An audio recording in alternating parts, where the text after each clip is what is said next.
Oke, Bismillahirrahmanirrahim. Assalamualaikum warahmatullahi taala wabarakatuh.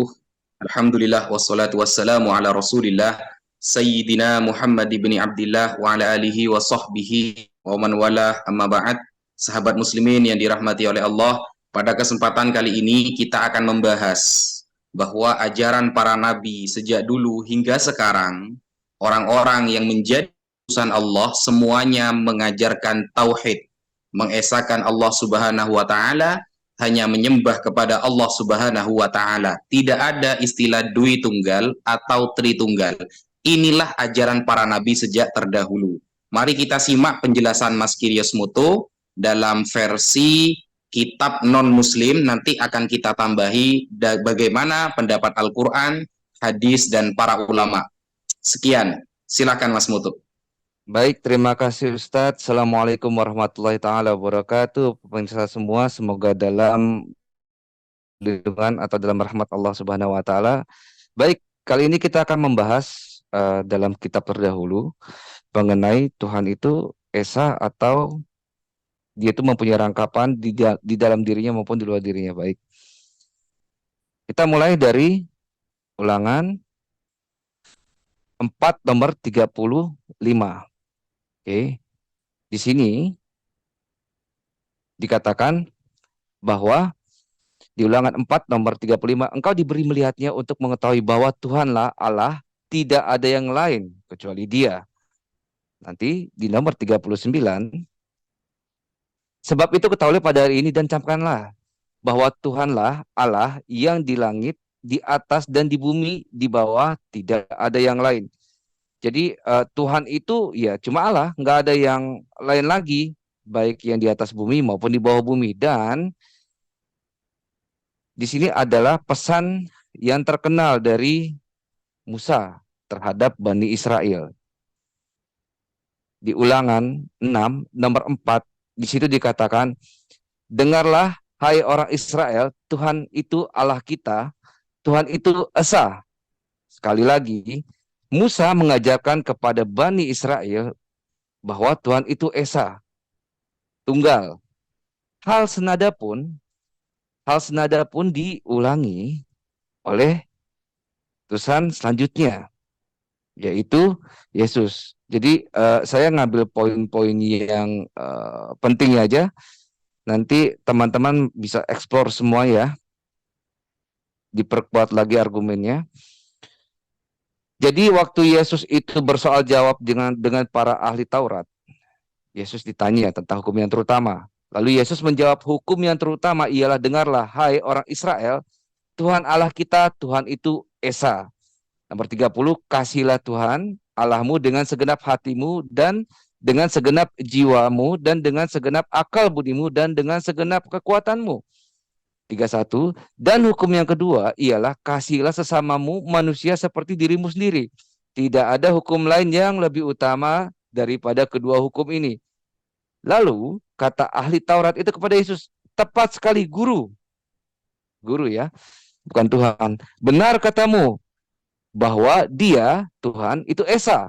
Dan bahwa tidak ada yang lain kecuali dia. Jadi ahli Taurat ini mengerti. Karena ajaran atau tradisi dari Musa itu tetap dilestarikan oleh ahli-ahli Taurat. Jadi ahli Taurat itu tetap memegang teguh keesaan kepada Tuhan. Lalu bagaimana dengan ada Tritunggal, kaum-kaum Tritunggal yang mencoba mengambil validasi bahwa Tuhan mereka itu tiga pribadi dalam satu esensi. Nah, di sini biasanya mereka itu coba menggunakan dalil di Matius 28 nomor 19. Di sini yang terkenal ya, di Holy Commandment atau amanat agung. Isinya, karena itu pergilah jadikanlah semua bangsa muridku dan baptislah mereka dalam nama Bapa, Anak, dan Roh Kudus. Inilah salah satu dasar dari acuan mereka bahwa Tuhan mereka tuh tiga pribadi dalam satu esensi. Baik, bagaimana menurut pandangan kekristenan atau internal itu sendiri? Kita lihat. Dilansir dari apostolic.edu, The Truth About Matthew 28 nomor 19, saya sudah terjemahkan. Ini aslinya bahasa Inggris ya. Cuma kita terjemahkan. Oke. Nah, di sini dikatakan, kita mulai start dari sini. Stressing pointnya ada di sini atau penekannya ada di sini. Semua manuskrip kuno yang berisi kata-kata asli Yesus yang ditemukan dalam Matius 28 nomor 19 hilang atau hancur. Manuskrip kuno ya, semua manuskrip kuno dalam Matius 28 nomor 19 hilang atau hancur. Kami tidak memiliki manuskrip lengkap yang lebih tua dari tahun 400 menurut Hibbert Journal. Lanjut, dalam semua MSS yang masih ada, manuskrip yang berisi Matius 28 19, teksnya ditemukan dalam bentuk tradisional, Bapa, Anak, dan Roh Kudus, menurut Encyclopedia of Religion and Ethics. Dalam satu-satunya kodeks atau manuskrip yang kemungkinan besar masih mempertahankan bacaan yang lebih tua, yaitu Sinaitik Syriak dan MS Latin tertua, halaman-halaman yang berisi bagian akhir Matius telah hilang. Telah hilang. Jadi, dalam internal mereka sendiri, itu masih ada kontroversi apakah ini benar atau tidak. Baik, kita lanjut. Salah satunya lagi, mereka juga sering menggunakan dalil yang ini. Di 1 Yohanes 5 nomor 7. 1 Yohanes 5 nomor 7, di sini dikatakan, dalam terjemahan baru ya, tahun 1974, di sini dikatakan sebab ada 3 yang memberi kesaksian di dalam surga, Bapa, Firman, dan Roh Kudus, dan ketiganya adalah satu. Di sini ada tanda kurung ya. Itu menurut terjemahan baru tahun 1974. Lalu gimana menurut AYT atau Alkitab yang terbuka? Terjemahan AYT tahun 2018, sebab ada 3 yang bersaksi, selesai. Tidak ada Bapa, Firman, dan Roh Kudus. Lalu di BIS, Bahasa Indonesia Sehari-hari tahun 1985, ada 3 saksi, selesai. Tidak ada lanjutannya. Terus Selaber tahun 2011, ya. Di sini dikatakan ruh adalah saksi karena ruh itu adalah kebenaran, nggak nyambung sama sekali, nggak ada bawa 3-3-nya. FIB ada 3 yang memberikan kesaksian. Ini perkara terjemahan.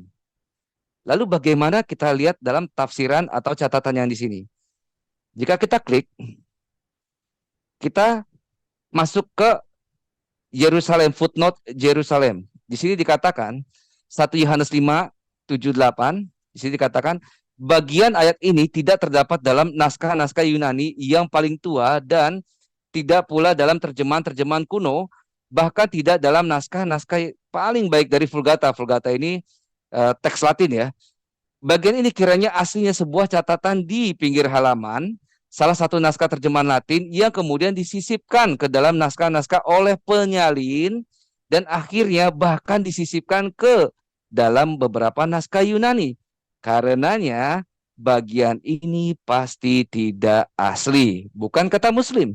Menurut Alkitab menurut alkitab.sabda.org.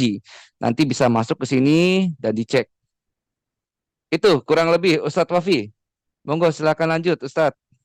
Masya Allah, siap-siap Mas Moto. Berarti dalil-dalil mengenai Tritunggal seperti di Matius 28 dan 1 Yohanes 5 nomor 7 itu ternyata masih bermasalah ya ayatnya ya. Ya mungkin itu menjadi PR bagi teman-teman Kristen sendiri untuk menyelesaikan masalah tersebut. Di sini saya ingin menerangkan, menambahkan bahwa kalau di dalam literasi Islam Mas Moto, itu ya jelas.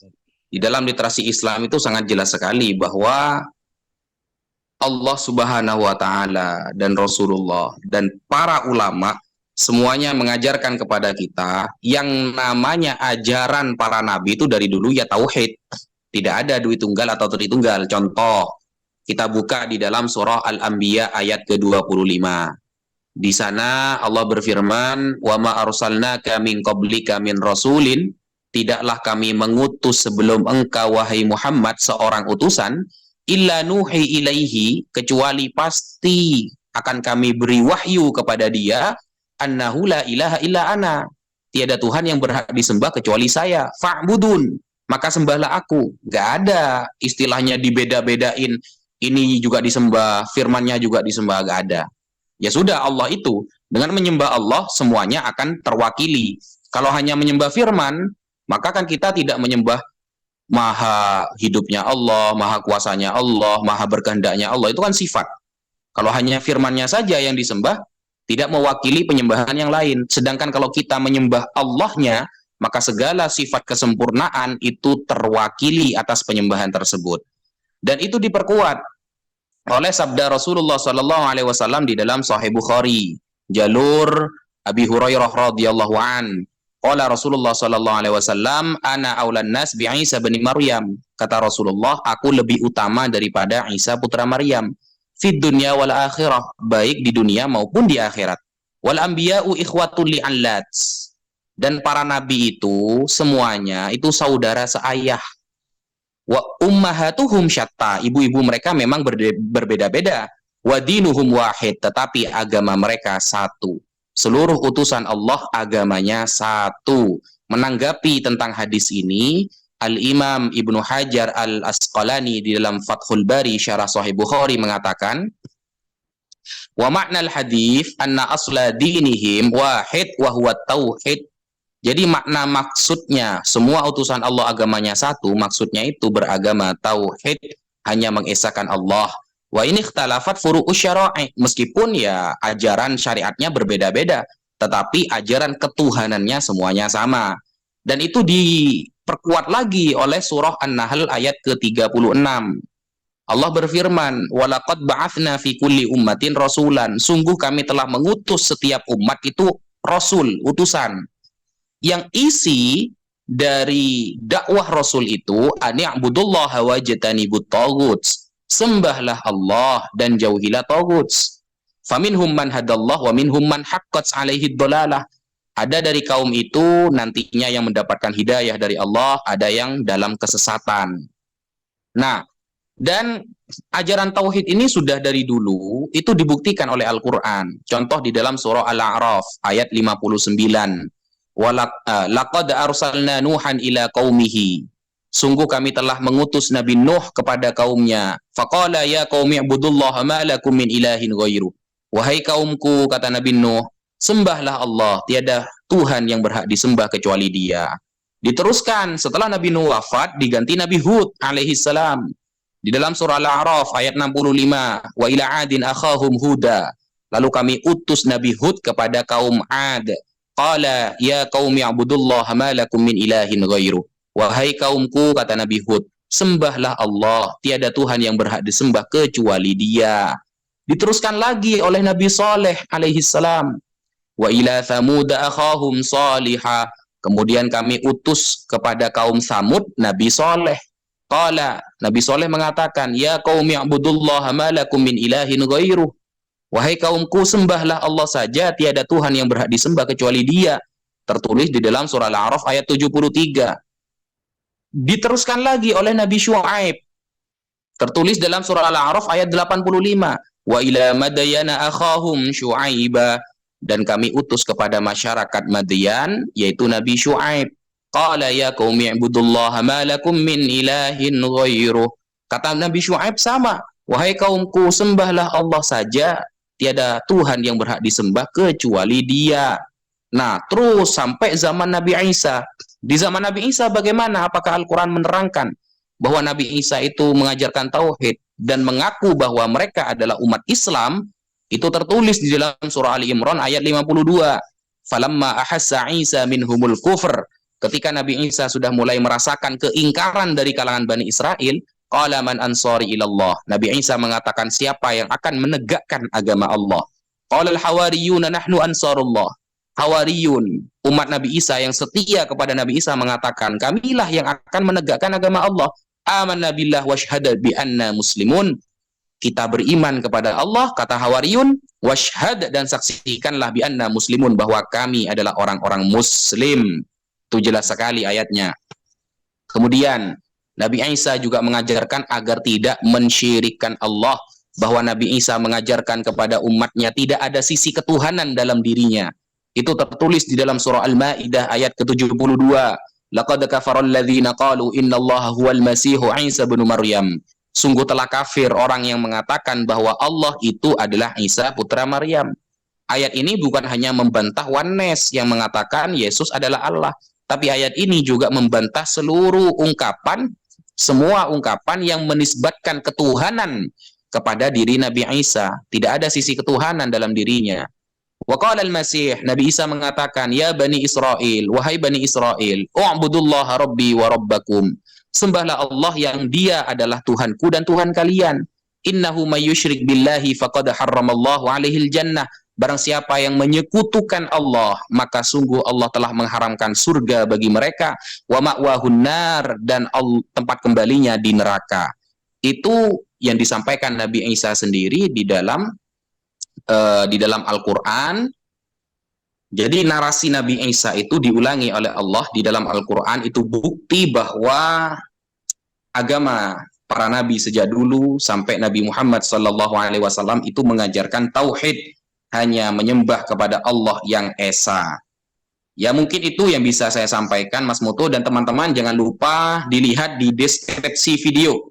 Bagi teman-teman yang minat untuk membeli buku, ya buku yang ditulis oleh saya sendiri dan Mas Kiryos Muto yang berjudul Membongkar Rahasia Pemilik Tanah Palestina, bisa melalui nomor telepon di deskripsi video. Buku itu menjawab semua syubhat-syubhat orang-orang kafir terhadap tanah Palestina. Sekian dari kami, kurang lebihnya mohon maaf. Wassalamualaikum warahmatullahi taala wabarakatuh.